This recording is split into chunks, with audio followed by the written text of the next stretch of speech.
오늘 하나님 우리에게 주시는 말씀 한 절 읽겠습니다. 출애굽기 20장 25절 한 절만 같이 읽으시겠습니다. 출애굽기 20장 25절입니다. 성경 113페이지에 있습니다. 같이 읽으십니다. 시작. 내가 내게 돌로 제단을 쌓거든 다듬은 돌로 쌓지 말라. 내가 정으로 그것을 쪼면 부정하게 함이니라. 아멘. 이스라엘 백성이 애굽을 떠나서 광야로 40년의 인생을 살게 되었습니다. 그 40년 동안 하나님께서 그 민족에게, 그 이스라엘 백성에게 마치 귀에 못이 박도록 그렇게 강조하신 말씀이 한 가지 있습니다. 너희는 들어가면 그 이웃의 민족들이나 국가에 있는 사람들과 교제하지 말고 그들을 따라하지 말라라는 당부를 수도 없이 하셨습니다. 심지어 그들에게 내 딸도 주지 말고 내 아들도 주지 말라, 며느리도 삼지 말고 사위로도 삼지 말라고 몇 번이나 당부하고 계신 것이 그 블레셋과 수많은 그 주변 국가들의 민족과 어울려 살지 말고 그들과 교제하지 말고 그들을 따라하지 말라라는 말씀을 수도 없이 하셨습니다. 그 이유는 그들이 이방 백성이기 때문에, 또 그들이 문화가 또 여러 가지 그 철학이 하나님을 반대하는 쪽에 있기도 했기 때문에 그런 말씀도 주셨지만, 결국은 물들어가는 쪽은 거룩한 쪽이 그들을 물들여서 거룩하게 돼가는 것이 아니라 세속적이고 우상 숭배하는 그들이 이 이스라엘 민족에 들어와서 그들의 문화를 전파하고 그들의 문화를 가져오고 우상을 가져오는 일들이 분명히 일어나게 될 것이기 때문에 하나님 그렇게 경고하신 것입니다. 그 예를 솔로몬의 인생에서 우리가 보게 됩니다. 외교라는 목적, 국가의 안녕이라는 목적 때문에 수많은 국가의 공주를 데리고 아내를 삼았습니다. 근데 그것으로 끝나지 않고 그 공주들이 가져온 우상들이 이스라엘에 들끓게 되는 일들을 우리가 솔로몬의 인생을 보게 되어 알 수 있습니다. 하나님이 경고하신 것은 그것입니다. 믿지 않는 자들을 따라할까 봐, 믿지 않는 자들의 삶과 믿지 않는 자들의 철학과 믿지 않는 자들의 문화와 믿지 않는 자들의 사고 방식을 따라갈까 봐 하나님은 그들과 교제하지 말고 그들에게 아내도 또 사위도 딸도 주지 말라라는 그런 당부를 하고 계신 것입니다. 그 연장선상에서 오늘 말씀을 우리가 이해할 수 있습니다. 내가 내게 돌로 제단을 쌓거든 다듬은 돌로 쌓지 말라. 내가 정으로 그것을 쪼면 부정하게 함이니라. 이것이 왜 그들을 따라하지 말라라는 말씀과 연결되는지를 여러분과 나누려고 하는 것입니다. 여러분, 출애굽기 32장에 한번 가보시기 바랍니다. 출애굽기 32장 1절부터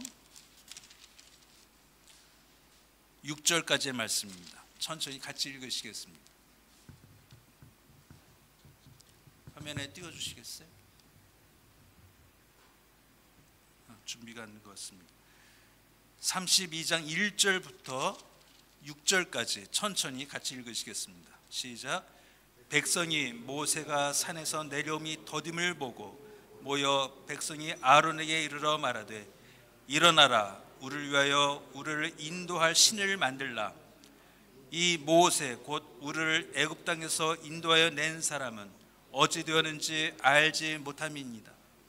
아론이 그들에게 이르되 너희의 아내와 자녀의 귀에서 금고를 빼어 내게로 가져오라.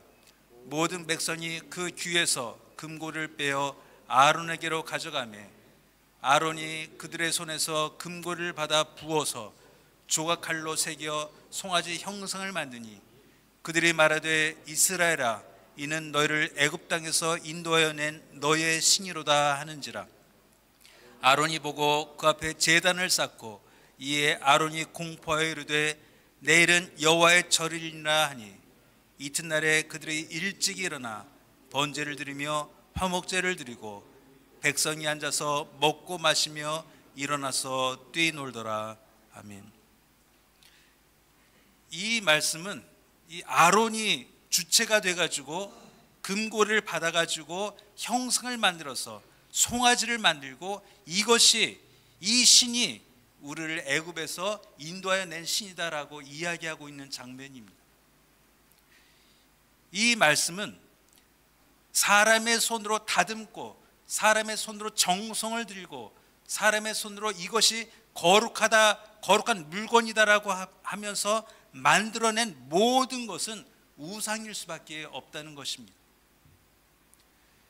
출애굽기 30장은 처음부터 그 10계명으로 시작을 하는 장입니다. 너는 어떤 형상도 만들지 말라라는 당부가 10계명에 있습니다. 어떤 형상도, 새의 형상도, 사람의 형상도, 어떤 짐승의 형상도 만들지 말라라는 그 명령이 10계명에 있습니다. 그러고 나서 너는 정으로 돌을 다듬지 말고 내게 제단을 쌓아라 하는 말씀은 이 말씀과 연관시켜서 힌트를 얻을 수 있습니다. 인간이 내가 하나님을 위해서 내가 무엇을 하겠다, 이것을 만들어서 하나님 앞에 정성을 들겠다라고 정을 대고 또 끌을 대고 조각칼을 대고 망치를 들고 만든 모든 것은 우상에 가깝다는 것입니다. 너희가 내게 제단을 만들고자 하는데 내가 만일 손을 대면, 너희가 정성을 들여서 손을 대면 그것은 우상이 될 수 있다는 것입니다. 그 예가 오늘 32장에 읽은 것입니다.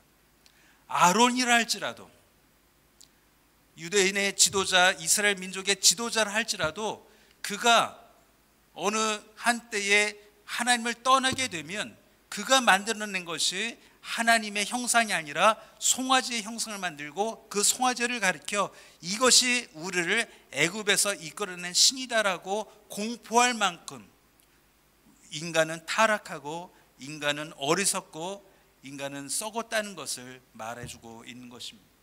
그래서 내게 제단을 쌓거든 너는 손대지 말아라. 그걸 꾸미려고 하지도 말고 그것으로 형상을 만들어서 이것이 하나님의 돌이다, 이것이 하나님의 형상이다, 이 정도면 하나님을 기쁘시게 하겠다라는 모습으로 상상하지 말고 오직 자연석으로만 손대서 꾸미지 않은 것으로, 깨지 않은 것으로, 그것으로 만들어서 내게 제단을 쌓아라 하는 당부를 하고 계신 것입니다. 인간은 그렇습니다. 내가 무엇을 정성을 들인다는 것에 우리는 마음을 주게 돼 있고 그 마음을 주다 보면 그것이 언제 우상이 될지 알 수 없습니다. 근데 그 일을 했던 민족이 바로 이스라엘 민족이 앞으로 들어가게 될 가나안의 그 주변 모든 그 아모리 족속과 가나안 족속과 블레셋과 헷 사람들이 했던 일이 그것입니다. 그들은 상을 만들었습니다. 바알의 못을 만들고 아말렉의 못을 만들고 제단을 쌓을 때 그들은 정교하게 만들었습니다. 근데 하나님 있는 이스라엘 백성이 가지고 있는 하나님의 형상은 어디 있습니까? 없습니다. 하나님의 형상 자체가 없습니다. 영이시기 때문에 형상을 만들 수가 없었습니다. 근데 인간의 종교성 때문에, 인간의 거짓된 그 종교성 때문에 이스라엘 민족은 분명히 들어가서 나도 저들처럼 내가 만지고 내가 앞에 가서 절하고 내가 위할 수 있는 형상이 있으면 좋겠다라고 했던 이스라엘 민족이 그 마음에 있었기 때문입니다. 그래서 결국은 어떻게 됩니까? 바로 바알에게 갑니다. 바로 아말렉에게 갑니다. 바로 몰렉에게 가서 그가 마치 하나님이신 것처럼 이스라엘 민족은 그들을 음란하게 숭배했다라고 성경은 고발하고 있습니다. 이것이 인간의 본성입니다. 손을 대면 우상을 만들어내는 것이 십상인 것입니다. 손을 대서 그것이 하나님보다 거룩해지고 그것이 하나님을 대신하고 그것을 위하게 되고 그것에 정성을 들이게 되면 하나님은 간 곳 없고 이 제물과 이 제사를 받으셔야 되는 하나님은 간 곳 없고 제단만 남게 되는 것이 인간의 본성이기 때문에 너는 내게 제단을 쌓거든 손대지 말아라. 그걸 꾸미려고 하지 말아라 하고 말씀하고 있는 것입니다. 하나님은 투박한 모습, 아무것도 다듬지 않고 삐죽삐죽하고 크기도 제각각이고 작은 것, 큰 것, 넓적한 것, 둥그런 것, 이것으로 너희는 그것을 꾸미려고 하지 말고 그대로 가지고 와서 제단을 쌓고 오직 나만 보는, 나에게만 영광을 돌리는 그런 제단을 쌓아라 당부하고 있는 것입니다. 근데 여기까지 가면 또 의문이 생깁니다. 하나님이 그러면 모든 것을 다듬지 말라, 모든 것을 꾸미지 말라라고 하셨는가? 또 아닙니다. 출애굽기 39장으로 가보십니다.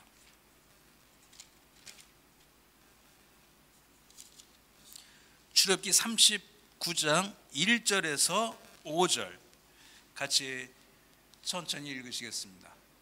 39장 1절에서 5절 같이 읽으십니다. 시작. 그들은 여호와께서 모세에게 명령하신 대로 청색, 자색, 홍색 실로 성소에서 섬길 때 입을 정교한 옷을 만들고 또 아론을 위해 거룩한 옷을 만들었더라.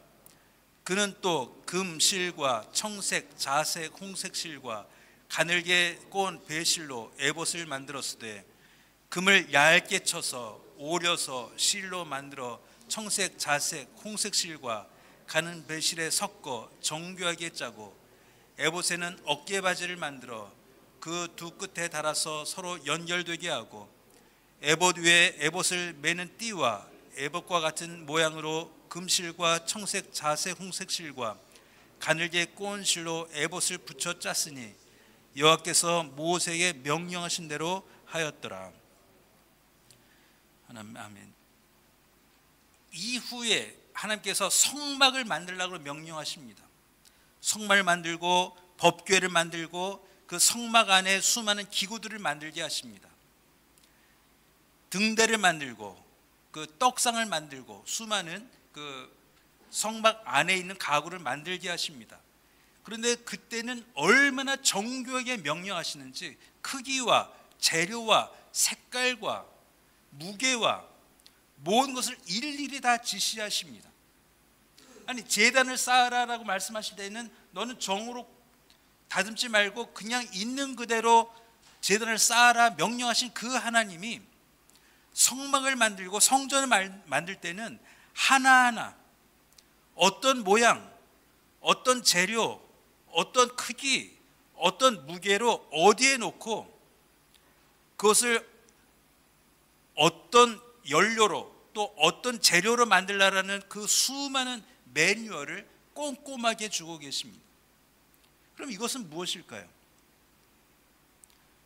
제단이라 할지라도 꾸미지 못하고 제단이라 할지라도 거기에 손도 대지 못하게 하셨던 그 하나님이 왜 성막을 만들 때 또 그 안에 있는 수많은 가구를 만들 때는 이렇게 정말 정교하게 모든 정성을 들여서 좋은 것을 가지고 만들라고 명령하셨을까 이해가 되지 않았습니다.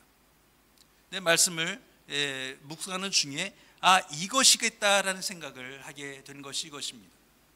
성막은 예수 그리스도의 상징입니다. 성막이 있는 모든 가구도 예수 그리스도의 상징입니다. 기도에 다니며 그 우리에게 영생의 떡이 되시는 예수 그리스도의 모습이며 또 늘 우리에게 빛이 되시는 이 세상의 빛으로 오신 예수 그리스도를 상징하는 등대가 있으며 예수님과 하나님과 우리 사이를 만나게 하시는 성막이 예수 그리스도의 상징이요 또 법궤가 하나님의 임재의 상징이기 때문에 그 하나님 되시는 것, 하나님의 본체가 되시는 것, 하나님의 모형이 되시는 것, 하나님의 그림자가 되는 것, 예수 그리스도의 계시가 되는 그 모든 메시지에는 인간이 할 수 있는 모든 정교함과 정성과 힘을 다하여서 그 가구와 그 텐트와 그 모든 것을 만들게 하신 그 이유가 있다는 것을 발견하게 됩니다. 그럼 제단은 왜 그렇게 하셨고 이것은 왜 그렇게 하셨는지를 이해할 수 있게 되는 것입니다. 성막은 예수 그리스도이시기 때문입니다. 우리 중에 거하시는 임마누엘 되시는 예수님, 우리 가운데 하나님의 영광을 보여주시는 임마누엘 되시는 예수님의 그림자가 성막이었기 때문에 거기에는 수많은 곱고 아름답고 또 하나님의 명령하신 대로, 하나님이 원하시는 대로만 그것을 만들었어야만 하는 것입니다. 그러나 돌 제단은 무엇일까요? 바로 우리입니다.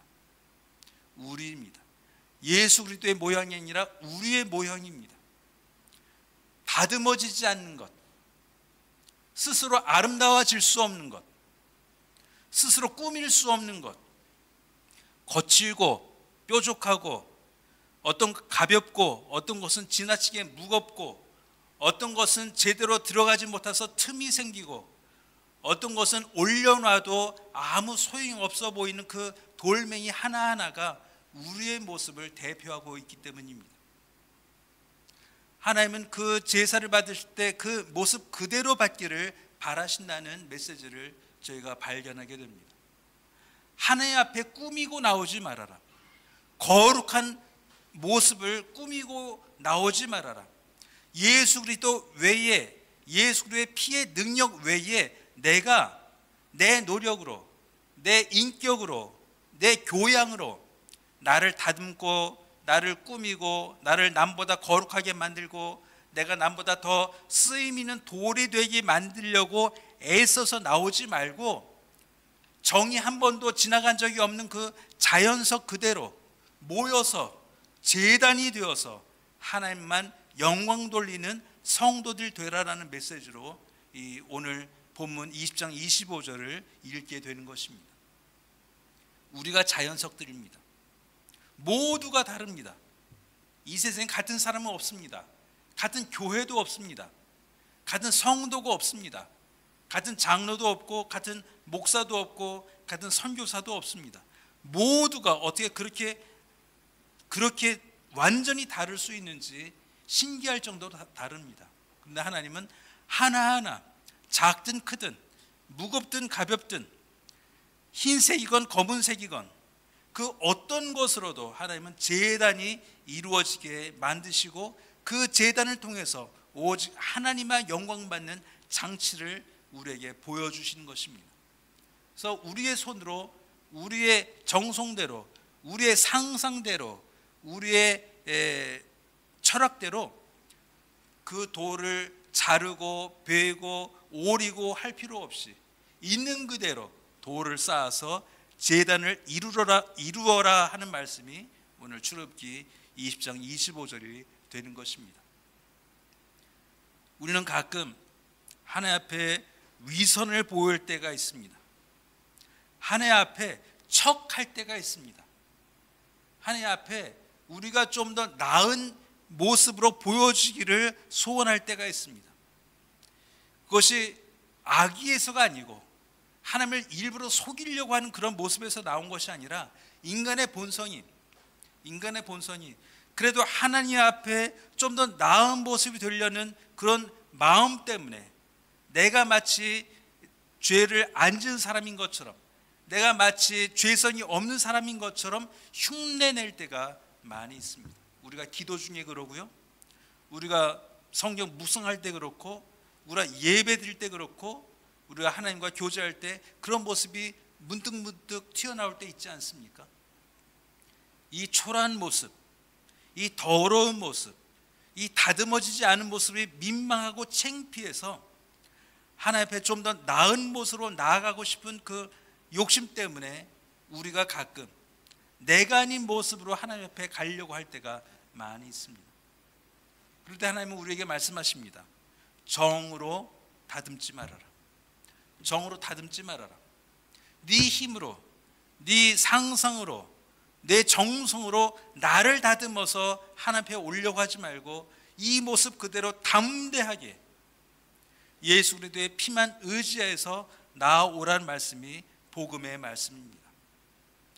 우리 하나님 앞에 정성을 드리는 것, 예배에 온 힘을 다하는 것, 그것은 참으로 하나님을 기쁘시게 할 일이지만 우리가 하나님 앞에 위선을 떨고 아닌 척하고 그런 척하고 있는 모습은 다 벗어버리고 정으로 다듬지 않은 돌의 모습으로 모여서 교회를 이루고 또 그 교회를 통하여 하나님만 영광 돌리시는 한인교회 모든 성도 되시기를 주의 이름으로 축원합니다. 기도하겠습니다. 하나님, 저희는 다듬어지지 않습니다. 다듬을 수조차 없습니다. 그러나 저희 욕심에 다듬어졌으면 하는 수많은 유혹과 욕심이 있습니다.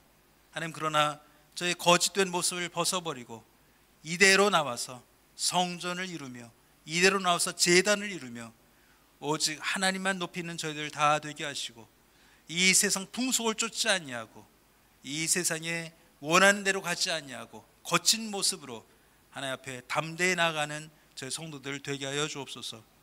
예수님의 이름으로 기도하옵나이다. 아멘. 찬송가 412장 같이 부르시겠습니다.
시간에 하나님 예수께서 가르쳐 주신 주기도문으로 예배를 마치겠습니다.